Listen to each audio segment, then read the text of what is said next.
გორის რაიონში მომხდარმა დანაშაულმა საზოგადოება შოკში ჩააგდო. 40 წლამდე მამაკაცი 14 წლის შვილზე სექსუალურ ძალადობაშია ბრალდებული.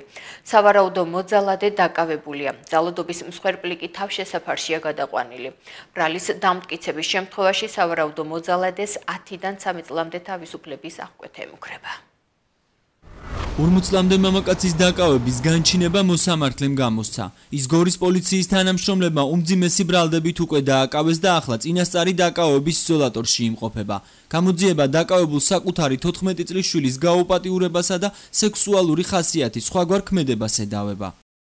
ბრალდებულმა 2017 წელს საკუთარ საცხოვრებელ სახლში 14 წლის შვილის მიმართ სხვადასხვა დროს სექსუალური ხასიათის ძალმომრევობითი ქმედება განახორციელა, რომელსაც დაკავებული ომცაც აღიარებს. სისხლის სამართლის საქმეზე ჩატარებული არაერთი საგამოძიებო და საპროცესო მოქმედებების შედეგად მოპოვებული მტკიცებულებებით დასტურდება დაკავებულის მიერ აღნიშნული ქმედების ჩადენა.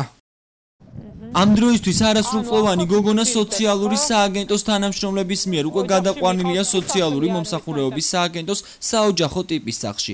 ბავშვი გაყვანილი იქნა სახელმწიფოს რვაში იმყოფება ჩვენი ზედამხედველობის ქვეშ. ბავშვის ფსიქოემოციური მდგომარეობა იმ პერიოდისთვის იყო მძიმე, მიმდინარეობს ფსიქოლოგის მხრიდან მუშაობა, ჩართულია სარეაბილიტაციო პროგრამაში. ბავშვი იღებს დღეის მდგომარეობით ჩვენთან მომსახურება. დღეის მდგომარეობით მისი ფსიქოემოციური მდგომარეობა დასტაბილურებულია, ისევ გიმეორებთ, მასთან დღეის მდგომარეობითაც მუშაობს ფსიქოლოგი.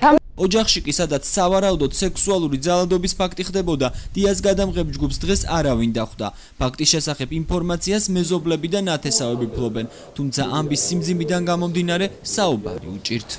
ჩემთვისაც კი არა, მთელი ჩემი ოჯახისთვის არის ეს ყველაფერი ძალიან ცუდი. იმიტომ რომ ჩემი ნათესავები არიან და სხვა რა მოგახსენოთ, ადამიანმა მეგონი როგორც ვიცი აღიარა წაყვანილი ყავთ, დაჭერილია და რა ვიცი. არც მოძალადე, არც არაფერი. უბრალოდ ეხლა გამოვიდა ეს ყველაფერი, რა მოხდა, რატო გამოვიდა, ეგეც არ ვიცი. მაგრამ კარგია რომ გამოვიდა. იმიტომ რომ აქამდე რო სხვა სცოდნოდა, ეს ეხლა არ იქნებოდა რა. გინდაც მე სამეზობლოს, გინდაც ჩვენ რო გსოდნოდა ესეთი რამე, ვინ დაკრიშავდა ასეთ ადამიანს, ხო? ასეთი ადამიანის ადგილი ადამიანებში არ არის მე როგორც ვიცი. არაფერი არ გამიგია ცუდი მაგისი და გაივლის გამოივლის გამარჯობა გაგიმარჯოს მეტი მე მაგ ბავშვის არაფერი არ ვიცი. რა ხდებოდა არ ვიცი. მეუღლე როგორი? მეუღლეც კაია, მშრომელი ხალხი არიან და რავი ახლა ოჯახში რა მოხდა შვილი ვინ რა იცი. მომხდარ ფაქტს შინაგან საქმეთა სამინისტრო იძიებს. გამოძიება წინასწარი შეცნობით ოჯახის არასრულწლოვანი წევრის მიმართ ჩადენილი გაუპატიურებისა და სექსუალური ხასიათის სხვაგვარი ქმედების ფაქტზე მიმდინარეობს. სავარაუდო მოძალადეს ბრალის დამტკიცების შემთხვევაში 10-დან 13 წლამდე ვადით თავისუფლების აღკვეთა ემუქრება.